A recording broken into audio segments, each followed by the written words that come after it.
Une légende tibétaine raconte qu'un jour, le dieu Vishvakarma descendit du ciel et déposa sur le mont Jéphel la plus ancienne représentation d'une divinité.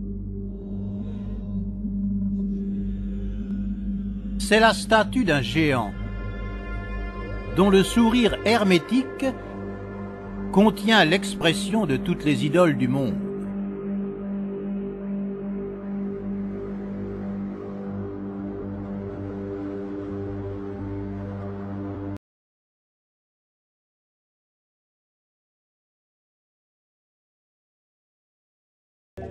Dotés d'une technologie très avancée, ces géants sont 600, mâles et femelles. Leur espérance de vie est millénaire et ils utilisent habituellement la modification génétique et le clonage. Ayant besoin de main-d'œuvre pour leur camp, les géants produisent pour un certain temps des créatures étranges, des sous-produits de tests génétiques qu'ils finissent par éliminer quand ils réalisent leur meilleur produit terrestre, l'homme. Ils en clonent des milliers et produisent enfin la femme pour que ces nouvelles créatures se multiplient toutes seules.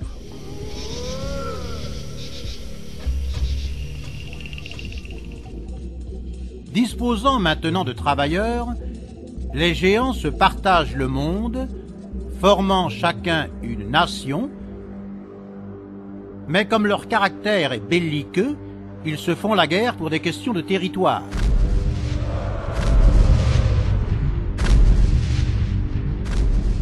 Les premiers humains, eux, vénèrent ces géants qui les ont créés et les prennent pour des dieux, mais le rapport n'est pas cordial. Il y a le dieu du feu, Vulcain, qui forge les foudres de Zeus,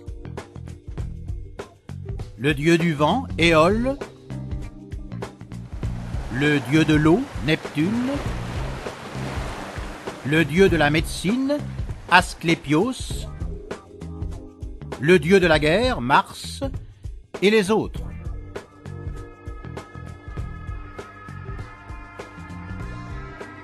En Sicile, la déesse grecque Déméter cultive l'orge elle-même et produit la Cerevisia, la bière vénérée par les Romains. La bière est déclarée monopole d'État par le pharaon Séti. Son fils, Ramsès II, en prescrit un tribut de 1000 amphores chaque année pour le temple de Dendera, demeure de la déesse mère Hathor. À Babylone, le code d'Hammurabi conçoit pour la bière le premier plafond tarifaire de l'histoire.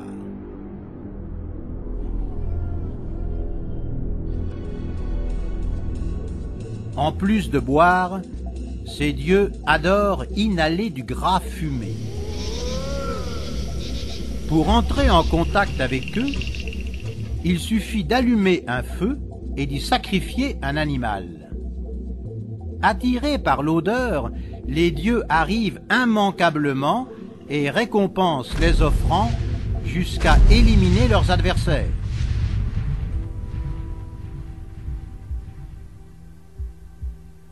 Parmi les géants femmes, toutes de haut rang, les plus célèbres sont la déesse sumérienne Ishtar,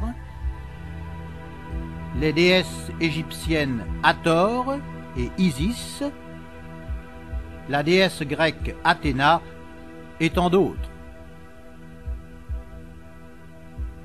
Elles règnent sur leur territoire en instituant le matriarcat.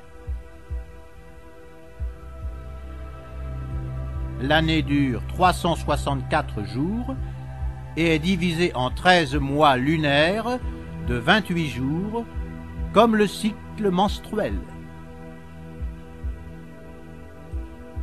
La succession au trône se fait par voie féminine et au 13e mois, la reine sacrifie un roi, d'où la superstition du nombre 13.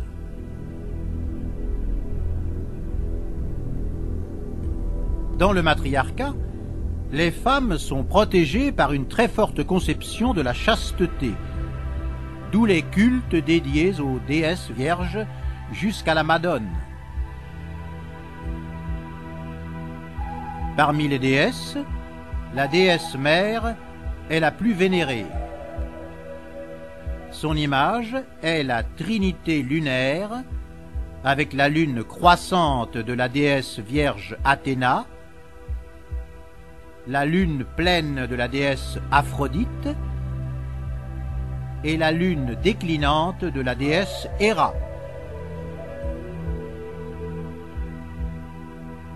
Cette trinité est symbolisée par le masque de la Gorgone, une femme coiffée de serpents qui effraie ceux qui la regardent. Cette intention d'effrayer vient de ce qu'un jour la Vierge Athéna subit une mésaventure. Ne portant qu'un bouclier sur lequel est peinte la Gorgone, Athéna a besoin d'une armure et rend donc visite au dieu Vulcain dans sa fonderie de l'Etna pour qu'il lui en fabrique une. Vulcain, lui, portait déjà un regard concupiscent sur la jeune Vierge et il profite de l'occasion pour se lancer sur elle, prêt à la violer. Mais Athéna lève son bouclier et la Gorgone effraie à tel point Vulcain qu'elle réussit à s'échapper. Depuis, les jeunes filles méditerranéennes portent une tunique de chasteté sur laquelle est peinte la Gorgone pour terroriser les hommes qui attentent à leur virginité.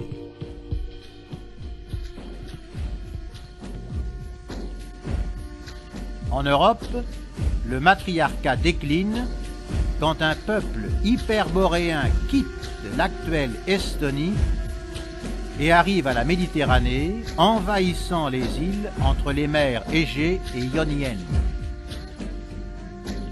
Ce peuple, ce sont les anciens Grecs. Homère raconte les gestes de leurs dieux, les théoïs, mais les événements qu'il cite ont eu lieu en Baltique, et non pas en Grèce, où il n'y a pas de soleil à minuit, ni de glace. Cette invasion apporte le culte solaire masculin. Le roi prend les pleins pouvoirs et transmet l'héritage au fils mâle.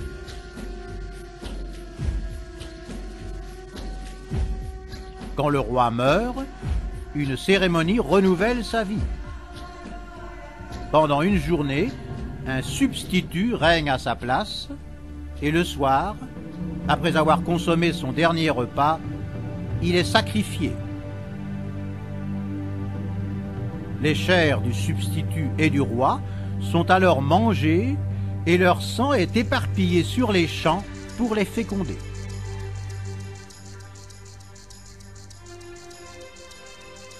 En Inde, dans le festin liturgique du Chakra Puja, 12 participants, sous la conduite d'un maître, boivent le sang de la déesse Shakti et mangent la chair du dieu Shiva dans la même cérémonie eucharistique que la dernière scène de Jésus. De cette ancienne tradition s'inspire le sacrifice de la Pâque chrétienne par la nécessité d'une mort afin que la vie se renouvelle.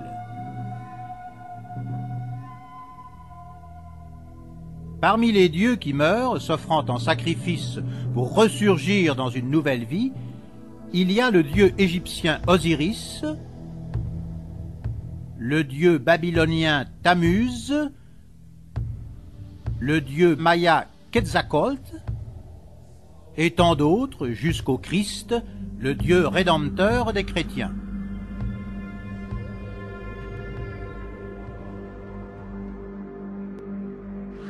Les performances de ces dieux géants, qui ne meurent jamais, et qui vont et viennent du ciel à bord de chars bruyants, font fantasmer les hommes qui imaginent alors un monde divin où tout est possible. Ils inventent alors les miracles, le paradis, l'enfer, la résurrection, la réincarnation et même la vie éternelle. Mais le Dieu supérieur de la Bible, l'Élohim Elion, n'est pas d'accord avec ces élucubrations humaines. Il affirme que les dieux meurent comme les hommes et les animaux et que tout être vivant disparaîtra dans le néant, car il n'y a rien avant chaque vie, ni rien après.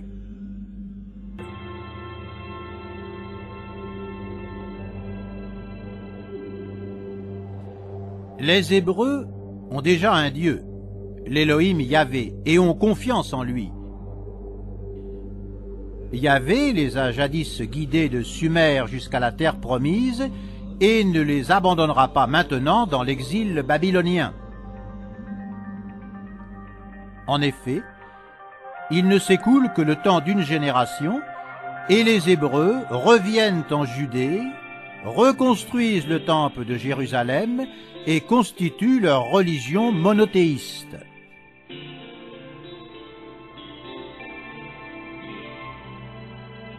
Les Hébreux savent bien que les Élohim sont plusieurs, mais ils proclament Yahvé comme Dieu unique, créateur du ciel, de la terre et de l'homme, et composent la Bible hébraïque, manipulant leurs anciens textes qu'ils adaptent à la version monothéiste. Dans leur Bible, Dieu a créé l'homme à partir d'une poignée d'argile. Cependant, la création de la femme est beaucoup plus laborieuse. Dieu doit anesthésier Adam, lui extraire des cellules souches et suturer la coupure pour obtenir Ève.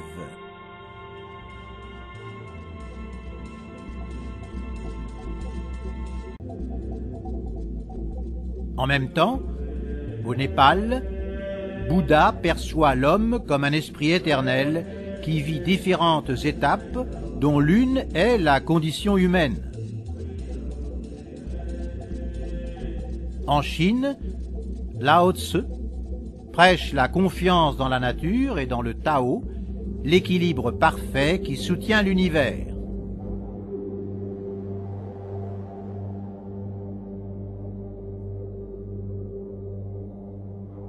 Les liens qui s'entrecroisent entre les traditions du monde sont très nombreux. Les yakshas chinois correspondent aux satyres de la mythologie européenne. Les bodhisattvas indiens correspondent aux anges et aux saints chrétiens. Bouddha est représenté comme un dieu grec. Et Jésus est un énième Dieu qui se fait homme. En effet, 3000 ans avant Jésus-Christ, plusieurs dieux se sont incarnés en hommes. Le dieu indien, Jéséus Krishna, né d'une vierge par transfert divin, échappe au massacre des enfants, prêche le bien, meurt, ressuscite et utilise sa technologie pour accomplir des miracles.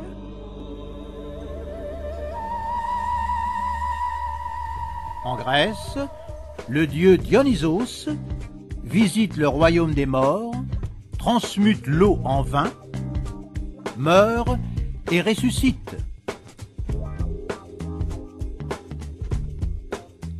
L'Égypte aussi a son dieu qui se fait homme.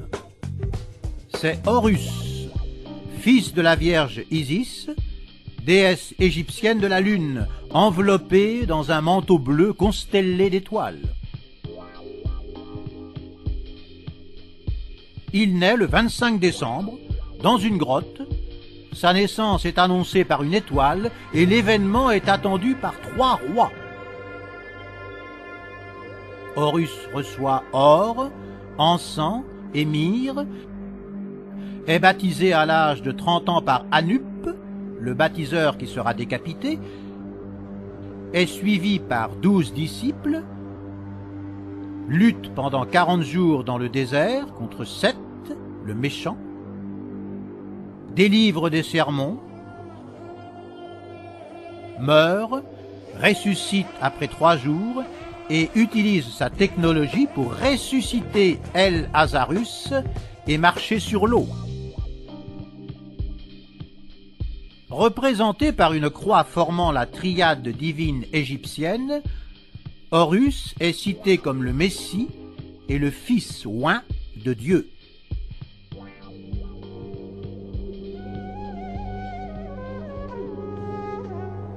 Aux alentours de l'an 0, Yahvé est encore l'Élohim du peuple hébraïque. Mais avec l'occupation romaine de la Palestine, il craint d'être chassé par les Élohim des Romains, plus puissants que lui. Il ourdit alors une rébellion juive contre les Romains. Il ordonne à son archange, Gabriel, de greffer l'ADN Elohim sur des femmes juives afin que celles-ci génèrent des hommes supérieurs.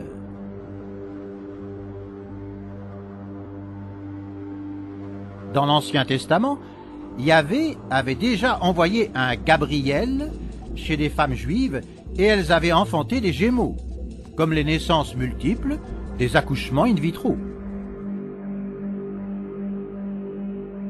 Maintenant, Yahvé ordonne à Gabriel d'intervenir sur la cousine de la Vierge Marie, Élisabeth, qui génère Jean-Baptiste, et sur la Vierge Marie, qui génère 2 Gémeaux, Yeshua et Thomas.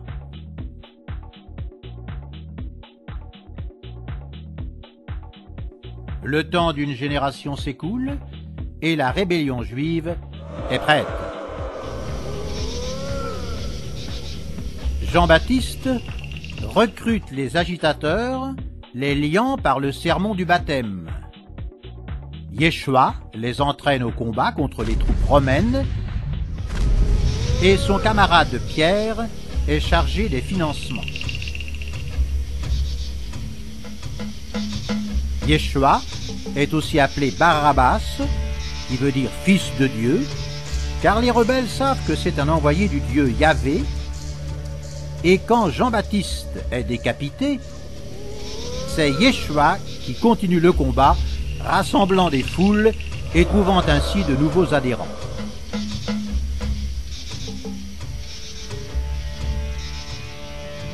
Cependant, les actes de Pierre inquiètent les rebelles.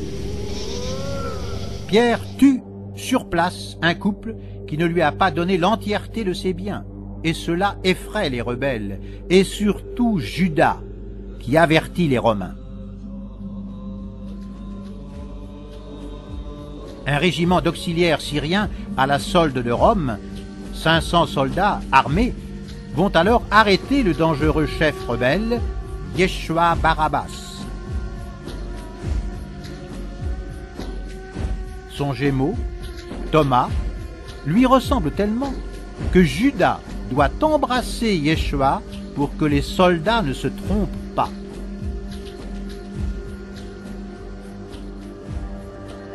Le préfet de Judée, Ponce Pilate, condamne Yeshua Barabbas à la crucifixion, comme les insurgés.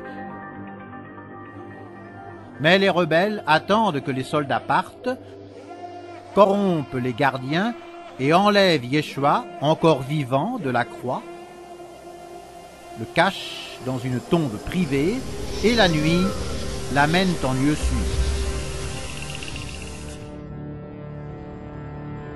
La répression romaine devient alors sanglante. Jérusalem est sur le point d'être détruite et les rebelles s'enfuient.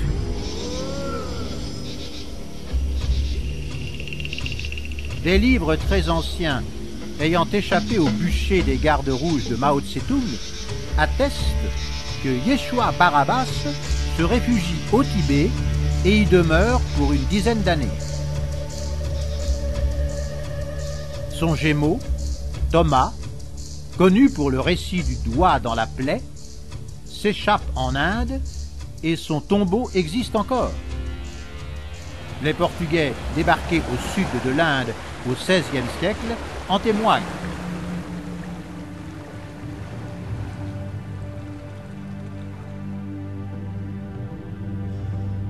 Face à l'échec de sa rébellion, l'Élohim Yahvé disparaît pour toujours et la classe sacerdotale juive craint d'être dissoute par les Romains. Elle conçoit alors une nouvelle religion juive, plus appropriée à l'audience grecque romaine, et en confie la réalisation à un érudit juif romain, le notable Paul de Tarse. Mais Paul est un visionnaire.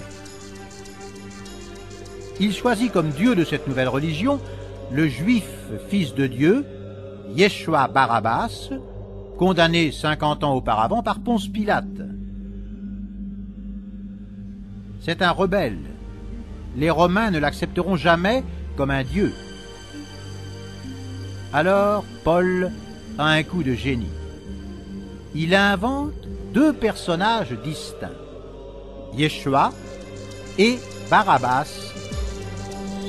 Barabbas est le rebelle libéré par Pilate, et Yeshua est le nouveau Dieu martyr qui se sacrifie pour sauver l'humanité. Paul utilise la tradition orientale pour renforcer la religion commissionnée, mais quand les Juifs s'aperçoivent qu'il veut faire de Yeshua un nouveau Dieu, ils l'accusent de blasphème et veulent l'emprisonner. Pierre veut même le tuer. Mais Paul s'échappe par la mer. Il se réfugie en Grèce et, poursuivant son idée, il change tout d'abord le nom Yeshua en Jésus, l'associant au dieu grec Zeus, puis, toujours confiant dans l'efficacité des traditions orientales, il le complète en Jésus-Christ pour l'associer au dieu indien Jéséus Krishna. Enfin, s'inspirant de la triade divine, Paul fait un mélange des vies de Krishna, d'Horus et de Dionysos et compose ainsi la vie de Jésus-Christ comme elle est décrite dans les évangiles. Rien à voir avec Yeshua Barabbas qui, lui, a bien existé.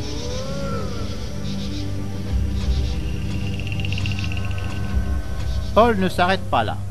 Il remanie la Bible hébraïque afin qu'elle annonce la venue du Christ. Il invente l'éternité, le péché originel, l'envoi sur terre de Jésus, son sacrifice afin qu'il expie les péchés du monde et sa résurrection.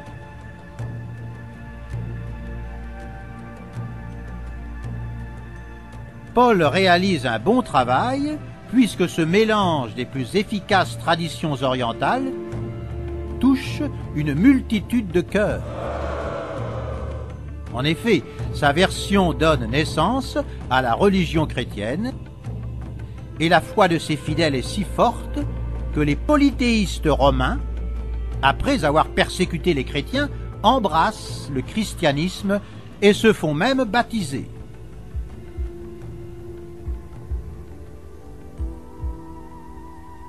Toutefois, vers l'an 300, un débat anime les érudits. Eusèbe, l'évêque chrétien de Césarée en Palestine, croit que Dieu a inspiré la Bible. Mais le philosophe grec Porphyre n'est pas d'accord. Porphyre soutient que la Bible est une copie trompeuse du manuscrit de Jérombal, le successeur de Moïse. Dans ce très ancien ouvrage, il n'y a pas de Dieu ni d'éternité, mais uniquement des événements liés au rapport entre certains extraterrestres venus du ciel et certains chefs du peuple hébraïque.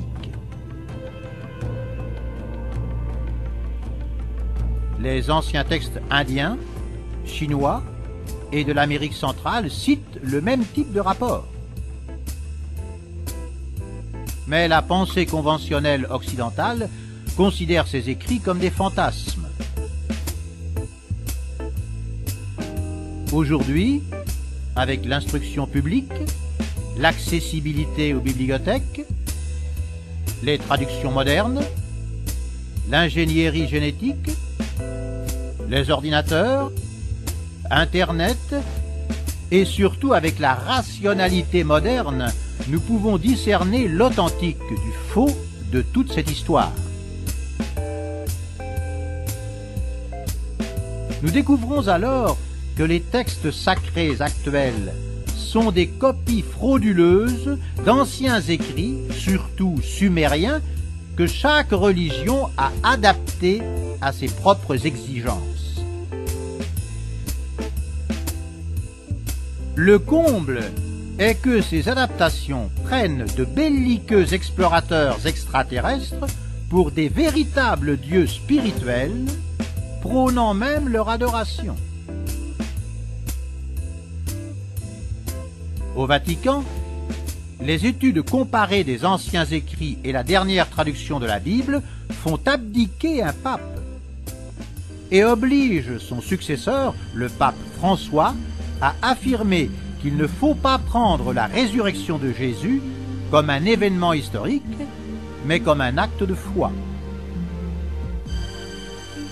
Le clergé catholique défend alors ses privilèges millénaires et accuse le pape François d'hérésie pour ses propositions contraires à la vérité divine, mais les scientifiques modernes comprennent ce que leurs anciens prédécesseurs ne pouvaient même pas imaginer, comme les navettes spatiales et la manipulation génétique. Beaucoup de notions sont aujourd'hui plus claires. À la lumière de ces faits, un esprit rationnel pourrait donc avancer que jusqu'à la preuve du contraire, le monde spirituel des religions n'est qu'une blague, et que l'histoire des extraterrestres, devenus des dieux dans le souvenir des hommes, est la seule qui offre une explication rationnelle aux énigmes de la proto-histoire, et peut-être même aux origines de l'homme.